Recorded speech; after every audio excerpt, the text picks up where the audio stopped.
ओम शांति। आज 28 फरवरी 2025 के बाबा के अनमोल मधुर महावाक्य सुनेंगे। आज की मुरली में बाबा ने सबसे पहले ओम शांति का यथार्थ अर्थ बच्चों को समझाया। बाबा कहे, दुनिया में लोग ओम माना भगवान समझते हैं, वास्तव में ओम अर्थात अहम आत्मा और आत्मा का स्वधर्म शांति है और उस शांति स्वधर्म में हमें स्थित रहना है। दूसरा बाबा कहे, दुनिया में लोग शांति चाहते हैं, लेकिन शांति अगर चाहिए तो अशरीरी होने का अभ्यास करो। शांति धाम में ही सच्ची शांति प्राप्त हो सकती है। तीसरा विशेष, आज बाबा यथार्थ याद किसको कहा जाता है और कैसे यथार्थ याद में रहना है। स्वयं को आत्मा समझकर परमात्मा बाप को याद करना, यही यथार्थ याद है। उसी से विकर्म विनाश होंगे, आत्मा पावन बनती जाएंगी। तो सुनते हैं आज के बाबा के अनमोल मधुर महावाक्य। ओम शांति। मीठे बच्चे, शांति चाहिए तो अशरीरी बनो। इस देह भान में आने से ही अशांति होती है, इसलिए अपने स्वधर्म में स्थित रहो। आज की मुरली से प्रश्न है, यथार्थ याद क्या है? याद के समय किस बात का विशेष ध्यान चाहिए? उत्तर, अपने को इस देह से न्यारी आत्म समझकर बाप को याद करना, यही यथार्थ याद है। कोई भी देह याद न आए, ये ध्यान रखना जरूरी है। याद में रहने के लिए ज्ञान का नशा चढ़ा हुआ हो। कहा जाता है ज्ञान से ही ध्यान होता है, तो ज्ञान का नशा चढ़ा हुआ हो, बुद्धि में रहे। बाबा हमें सारे विश्व का मालिक बनाते हैं। हम सारे समुद्र, सारी धरनी के मालिक बनते हैं। आज की मुरली से पहले गीत बजा है, तुम्हें पाके हमने जहां पा लिया, जहां तो क्या सारा आसमान पा लिया। ओम शांति। ओम का अर्थ ही है अहम, मैं आत्मा। मनुष्य फिर समझते ओम माना भगवान, परंतु ऐसे है नहीं। ओम माना मैं आत्मा, मेरा यह शरीर है। कहते हैं ना ओम शांति। अहम आत्मा का स्वधर्म है शांत। आत्मा अपना परिचय देती है। मनुष्य बल ओम शांति कहते हैं, परंतु ओम का अर्थ कोई भी नहीं समझते हैं। ओम शांति अक्षर अच्छा है, हम आत्मा है, हमारा स्वधर्म शांत है। हम आत्मा शांति धाम की रहने वाली है। कितना सिंपल अर्थ है। ओम शांति का अर्थ कितना सिंपल है, लंबा चौड़ा कोई गपोड़ा नहीं है। इस समय के मनुष्य मात्र तो यह भी नहीं जानते कि अभी नई दुनिया है व पुरानी दुनिया है।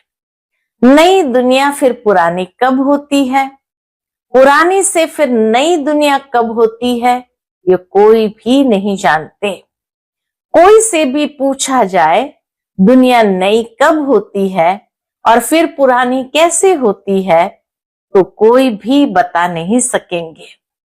अभी तो कलयुग पुरानी दुनिया है, नई दुनिया सतयुग को कहा जाता है। अच्छा, नई को फिर पुरानी होने में कितने वर्ष लगते हैं? बाबा कहे, किसी से भी पूछो नई दुनिया को फिर पुरानी होने में कितने वर्ष लगते हैं, यह भी कोई नहीं जानते। मनुष्य होकर ये नहीं जानते, इसलिए इनको कहा जाता है जानवर से भी बदतर। जानवर तो अपने को कुछ कहते नहीं, मनुष्य कहते हैं हम पतित है। हे पतित पावन आओ, पुकारते भी है परमात्मा को, हे पतित पावन आओ, परंतु उनको जानते बिल्कुल ही नहीं। पावन अक्षर कितना अच्छा है। पावन दुनिया स्वर्ग नई दुनिया ही होगी। चित्र भी देवताओं के हैं, परंतु कोई भी समझते नहीं। ये लक्ष्मी नारायण नई पावन दुनिया के मालिक है, ये सब बातें बेहद का बाप ही बैठ बच्चों को समझाते हैं। नई दुनिया स्वर्ग को कहा जाता है, देवताओं को कहेंगे स्वर्गवासी। अभी तो है पुरानी दुनिया नरक, यहाँ मनुष्य है नरकवासी। कोई मरता है तो भी कहते स्वर्गवासी हुआ, तो गोया यहाँ नरकवासी है ना। हिसाब से कह भी देंगे बरोबर ये नरक ठहरा, परंतु बोलो तुम नरकवासी हो तो बिगड़ पड़ेंगे। बाप समझाते हैं देखने में तो भल मनुष्य है, सूरत मनुष्य की है परंतु सीरत बंदर जैसी है। यह भी गाया हुआ है ना। खुद भी मंदिरों में जाकर देवताओं के आगे गाते हैं, आप सर्वगुण संपन्न, 16 कला संपूर्ण, और मुझ निर्गुण हारे में कोई गुण नहीं। अपने लिए क्या कहेंगे, हम पापी नीच है, परंतु सीधा कहो कि तुम विकारी हो तो बिगड़ पड़ेंगे। इसलिए बाप सिर्फ बच्चों से ही बात करते हैं, समझाते हैं, बाहर वालों से बात नहीं करते, क्योंकि कलयुगी मनुष्य है नरकवासी। अभी तुम हो संगम युगवासी, तुम पवित्र बन रहे हो। जानते हो हम ब्राह्मणों को शिव बाबा पढ़ाते हैं, वह पतित पावन है। हम सभी आत्माओं को ले जाने के लिए बाप आए हैं। इस संसार में बाप अवतरित होते हैं हम सब मनुष्य आत्मा को पतित से पावन बनाए घर ले जाने के लिए। कितनी सिंपल बातें हैं। बाप कहते बच्चे तुम आत्माएं शांति धाम से आती हो पाठ बजाने। इस दुख धाम में सभी दुखी है, इसलिए कहते मन को शांति कैसे हो। ऐसे नहीं कहते आत्मा को शांति कैसे हो, मन को शांति कैसे हो। अरे तुम कहते हो ना ओम शांति, मेरा स्वधर्म है शांति, फिर शांति मांगते क्यों है। बाबा के प्रश्न पूछो कि फिर शांति मांगते क्यों हो। अपने को आत्मा भूल देह अभिमान में आ जाते हो। अशांति तभी होती है, दुख तभी अनुभव होता है जब व्यक्ति देह अभिमान में आ जाते हैं। आत्माएं तो शांति धाम की रहने वाली है, यहाँ फिर शांति कहाँ से मिलेगी। इस दुनिया में तो शांति मिलेगी नहीं। अशरीरी होने से ही शांति होगी। शरीर के साथ आत्मा है तो उनका बोलना चलना तो जरूर पड़ता है। हम आत्मा शांति धाम से यहाँ पाठ बजाने आए हैं। यह भी कोई नहीं समझते कि रावण ही हमारा दुश्मन है। कब से ये रावण दुश्मन बना है यह भी कोई नहीं जानते। बड़े बड़े विद्वान पंडित आदि एक भी नहीं जानते कि रावण है कौन, जिसका हम एफिजी बनाकर जलाते हैं। आखिर वो रावण है कौन जिसके इतने एफिजी बनाकर जलाते, जन्म जन्मांतर जलाते आए हैं, कुछ भी पता नहीं। कोई से भी पूछो रावण कौन है, कह देंगे यह सब तो कल्पना है। जानते ही नहीं है तो और क्या रिस्पॉन्ड देंगे। शास्त्रों में भी है ना, हे राम जी संसार बना ही नहीं, ये सब कल्पना है। ऐसे बहुत कहते हैं। अब कल्पना का अर्थ क्या है। कहते हैं ये संकल्पों की दुनिया है, जो जैसा संकल्प करता है वह हो जाता है। जो जैसा संकल्प करेंगे वैसा हो जाता है। अर्थ नहीं समझते। बाप बच्चों को बैठ समझाते हैं, एक एक बात का अर्थ बाबा बैठ बच्चों को समझाते हैं। कोई तो अच्छी रीति समझ जाते हैं, कोई समझते ही नहीं है। जो अच्छी रीति समझते हैं उनको सगे कहेंगे, और जो नहीं समझते हैं वह लगे, अर्थात सौतेले हुए। अब सौतेले वारिस थोड़ी बनेंगे। बाबा के पास मातेले भी है तो सौतेले भी है। मातेले बच्चे तो बाप की श्रीमत पर पूरा चलते हैं। जो बाबा के सगे बच्चे हैं वह बाबा कहे मातेले बच्चे बाप की श्रीमत पर पूरा चलते हैं, सौतेले नहीं चलेंगे। बाप कह देते हैं ये मेरी मत पर नहीं चलते हैं, रावण की मत पर है। राम और रावण दो अक्षर है, राम राज्य और रावण राज्य। अभी है संगम। बाप समझाते हैं ये सब ब्रह्मा कुमार ब्रह्मा कुमारियां शिव बाबा से वर्षा ले रहे हैं। तुम लेंगे? पूछते हैं बाबा तुम लेंगे, श्रीमत पर चलेंगे? तो कहते हैं कौन सी मत? बाप श्रीमत देते हैं कि पवित्र बनो। कहते हैं मनुष्य क्या कहते हैं? कहते हैं हम पवित्र रहे, फिर पति न माने तो मैं किसकी मानूं? वह तो हमारा पति परमेश्वर है, क्योंकि भारत में यह सिखलाया जाता है कि पति तुम्हारा गुरु ईश्वर आदि सब कुछ है। परंतु ऐसा कोई समझते नहीं है। उस समय हां कर देते हैं, मानते कुछ भी नहीं है, फिर भी गुरुओं के पास मंदिरों में जाते रहते हैं। पति कहते हैं तुम बाहर मत जाओ, हम राम की मूर्ति तुमको घर में रख कर देते हैं, फिर तुम अयोध्या आदि में क्यों भटकती हो?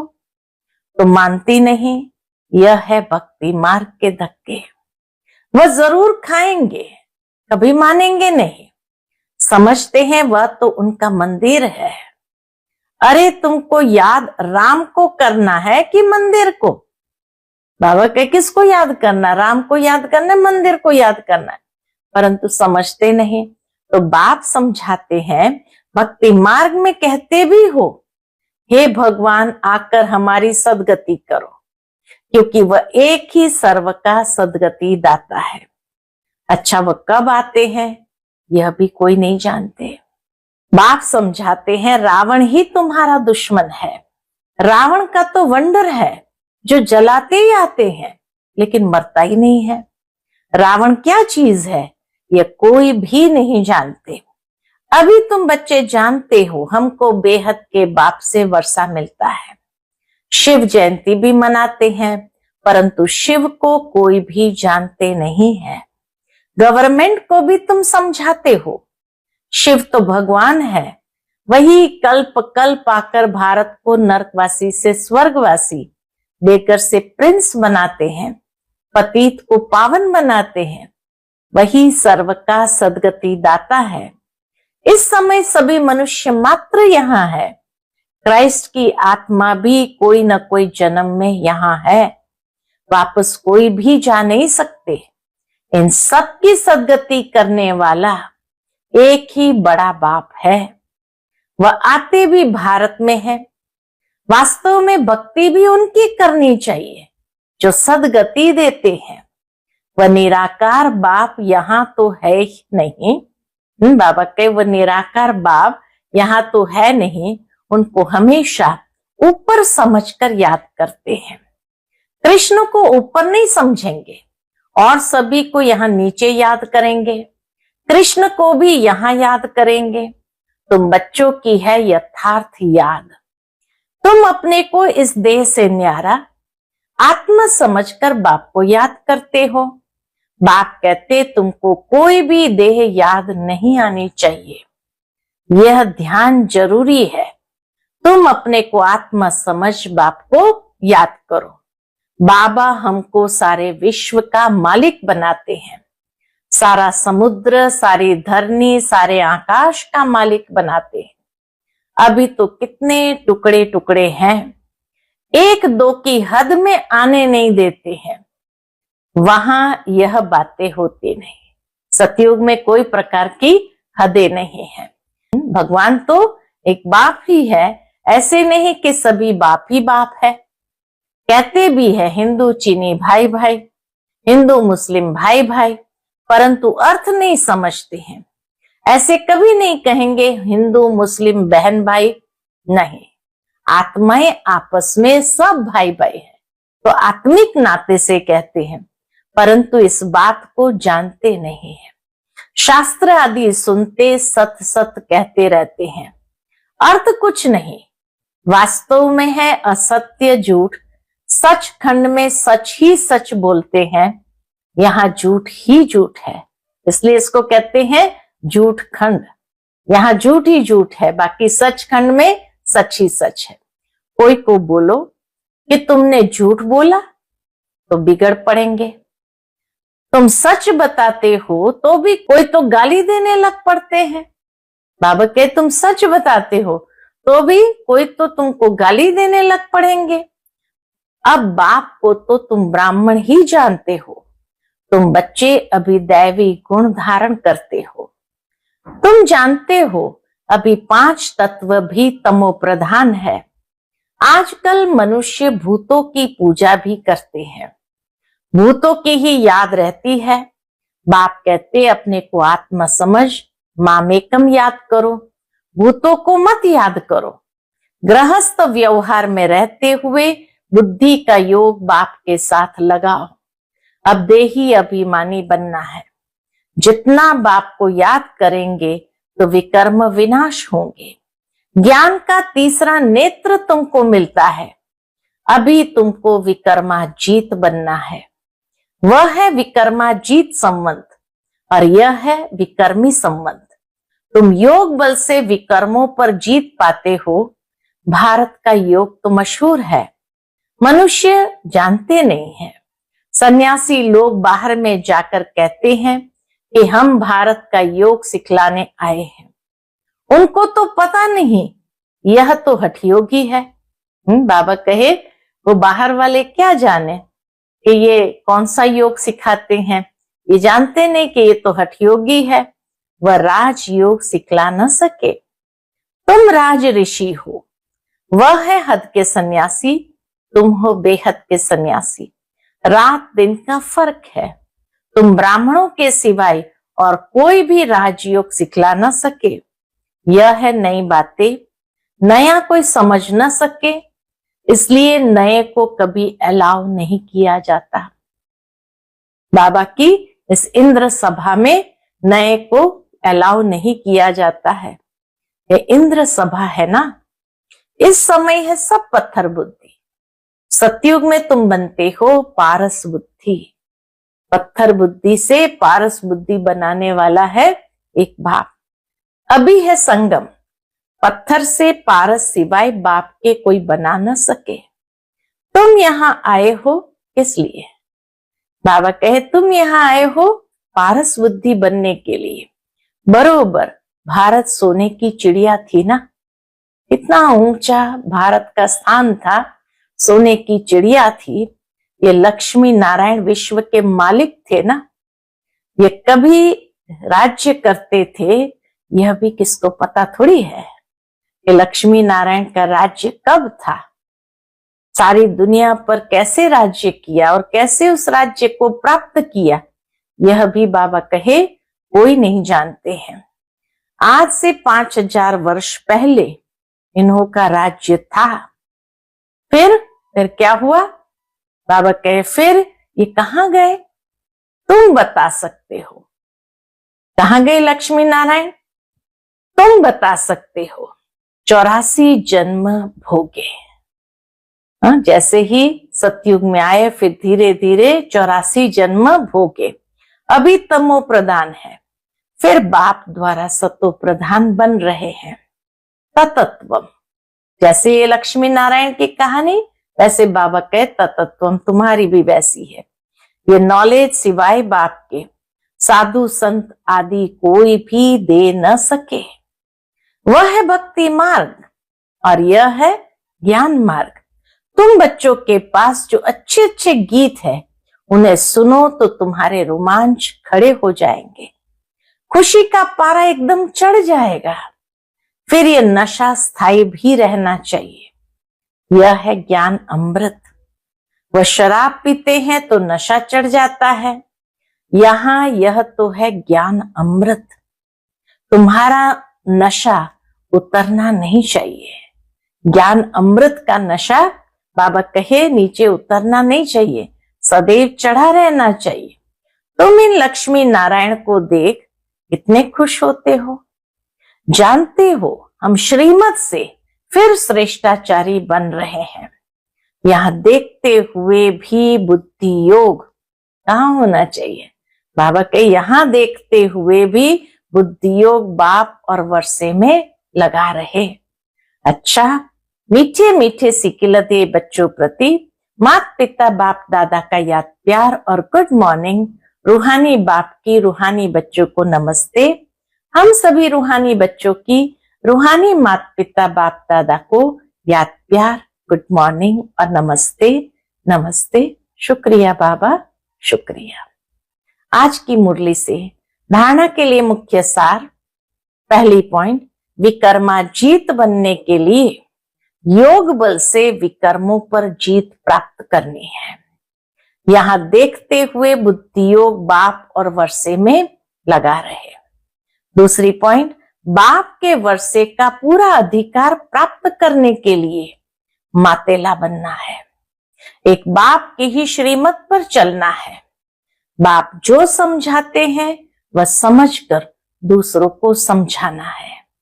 बाबा जो हम बच्चों को समझाते हैं तो वो बाबा कहे खुद समझकर फिर दूसरों को भी समझाना है। आज का बाप दादा का मधुर वरदान हम बच्चों के प्रति है। दिव्य बुद्धि के लिफ्ट द्वारा तीनों लोकों का सैर करने वाले सहज योगी भव।